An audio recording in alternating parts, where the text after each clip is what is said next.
Jennie Edna Victoria Kerr was born September 16, 1910, on Amherst Island to Charlotte and Alfred Willard. Alfred was a commercial fisherman who joined the Army during World War I.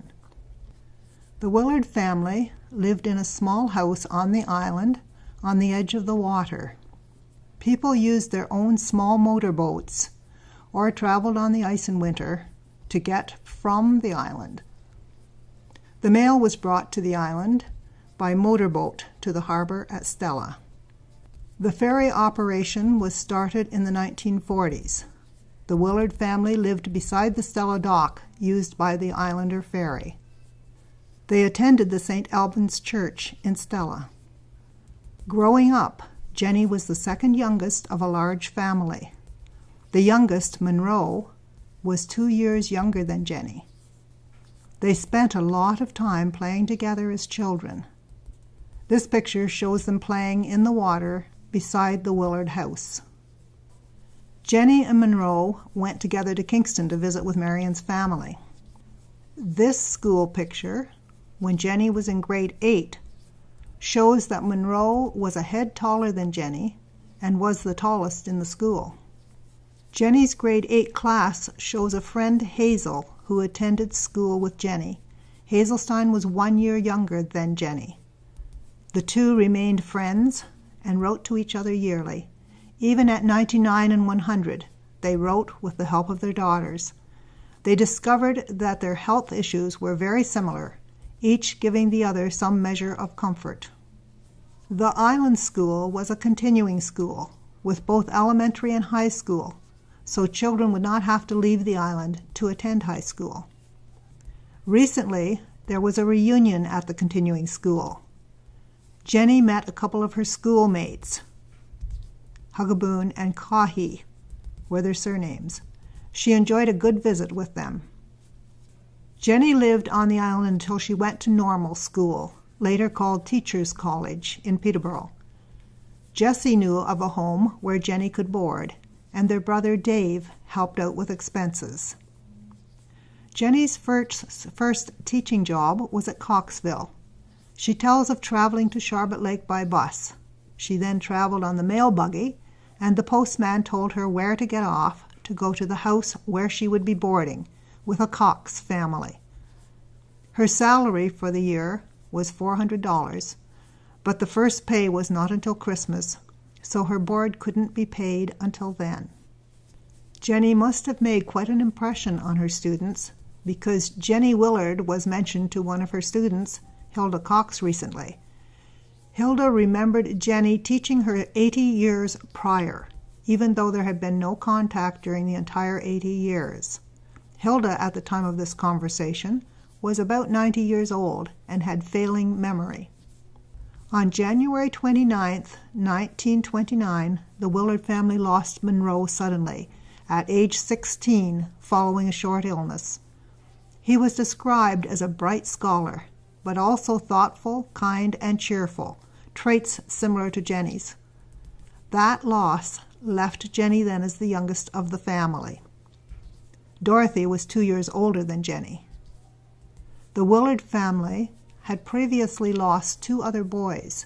Fred, twin of Marion, passed away of pneumonia at age 18 in 1916, just after enlisting in the Army, 155th Battalion in Belleville. Hiram worked on the lake boats like many of the Willard men. He perished at age 22, along with 10 other crew members, when a terrible storm near Calumet, Michigan, took down the coal carrier, the Maplehurst, on December 1st in 1922. Jennie taught for over 6 years. When she was teaching at Slack School, she stayed with her sister Jessie and Jessie's husband Melville Ellerbeck. Jennie became and remained good friends with Minnie Hughes Hagedorn, the neighbor. This more recent photo was taken on Jennie's 80th birthday when Minnie visited her. The Kerr family lived near Jennie's sister Jessie, and Garnet and Ford came over to see the Hughes girls when Jennie was also visiting. Ford met Jennie at the Hughes house, and the rest is history. When Jennie was asked how Minnie Hughes and Jimmy Hagedorn met, Jennie responded that she didn't remember, but that somehow it was Ford's fault. Minnie and Jimmy were good friends throughout the years with Jennie and Ford. Jennie and Ford were also good friends with Russell and Dorothy Kerr. Jennie said that Ford took this picture of Dorothy, Russell, and herself at Farty Lake. Jennie and Ford married in 1935, and they made their home and had their family in Petworth.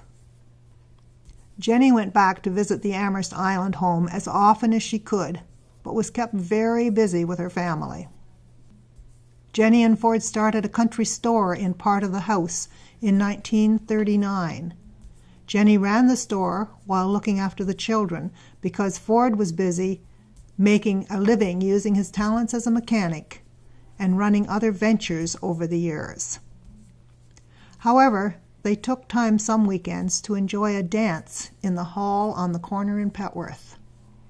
In addition to looking after the family, Jennie would restock and run the store, get ice blocks for the butter and drink coolers as needed. Ford used to cut blocks of ice from the river and put them in sawdust in the ice house.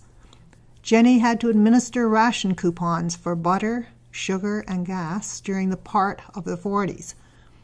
Sugar was in bulk, so had to be scooped into a bag, tied with a string, then weighed and priced. During that time, there was the odd hobo who would come by. Jennie would always give him food, a sandwich, or open a can of pork and beans. Jennie taught the children compassion by example. Cora Garrison was the closest neighbor and a good friend, and was often at the Kerr household, and would often babysit when needed. Occasionally, Cora would look after younger kids when a new baby was coming, or while Jennie and Ford went to Kingston for supplies.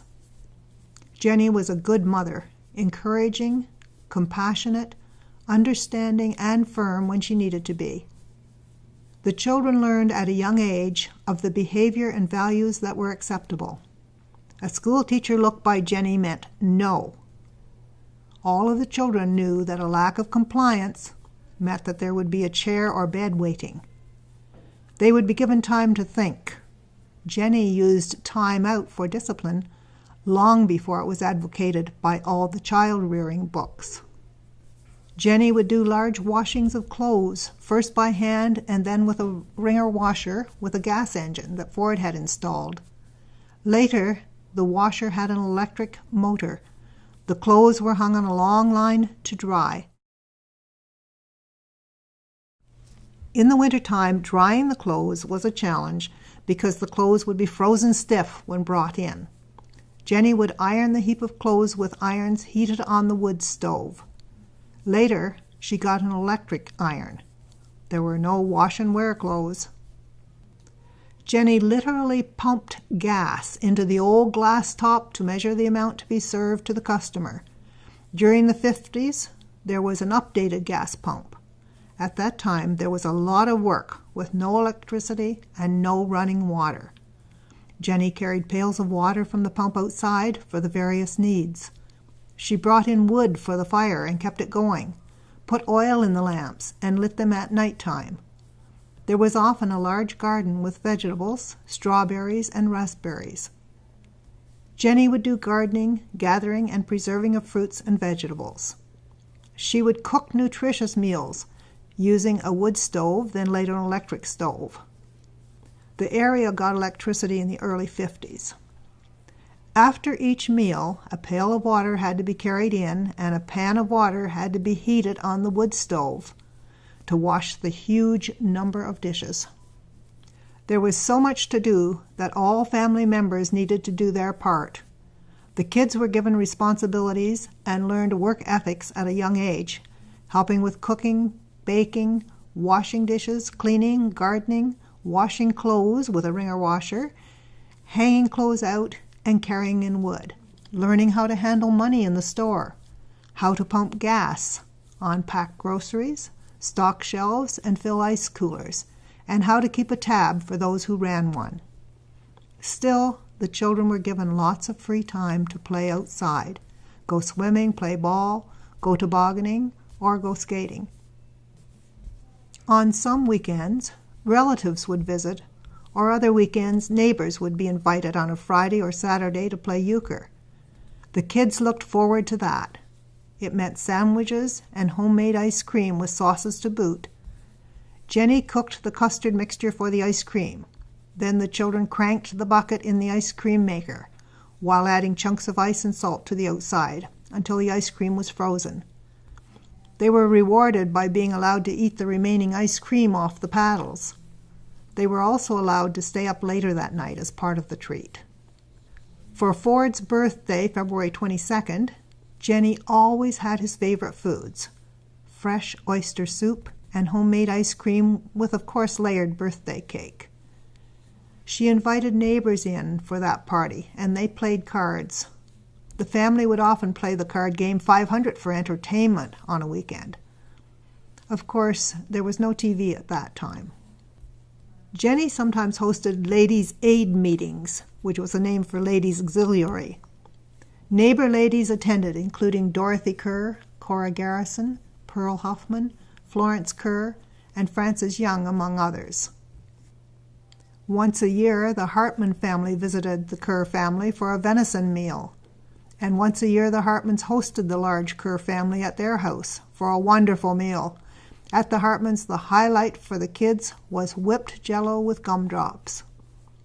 On many Sundays, company, mainly relatives, visited, and Jennie prepared a big meal. It was often roast beef, which had been selected from the meat truck on Saturday. Dessert was frequently a layer cake made from scratch, never a mix, often with 7-minute frosting, or it might have been a selection of pies made the day before. There were even mints at the end of this meal, which was a treat as the children didn't often have candy.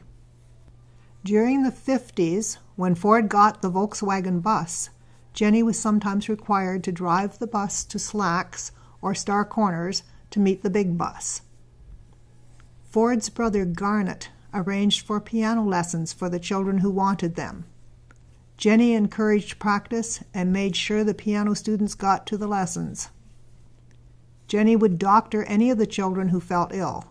It was sometimes Buckley's medicine or a mustard plaster on the chest for a bad cough. There was a daily supplement of cod liver oil and vitamins during the winter through a liquid vitamin supplement called Halaba Orange. Expectations were high in all school subjects, and Jennie made herself available to help with homework. She would assist with doing equations in algebra, geometry, or trigonometry, and she was good at it. Her demands were, "You can do better." Friends were always welcome at the Kerr home. Although sleeping quarters were at a premium, room was found. An extra plate and food were no problem in this large family. Food was supplemented by Ford's fishing and hunting. Sometimes a batch of little chicks would arrive, and they would be raised until ready to eat. They would be processed for the freezer with all of the family helping. Jennie prepared a full Christmas dinner for the whole family.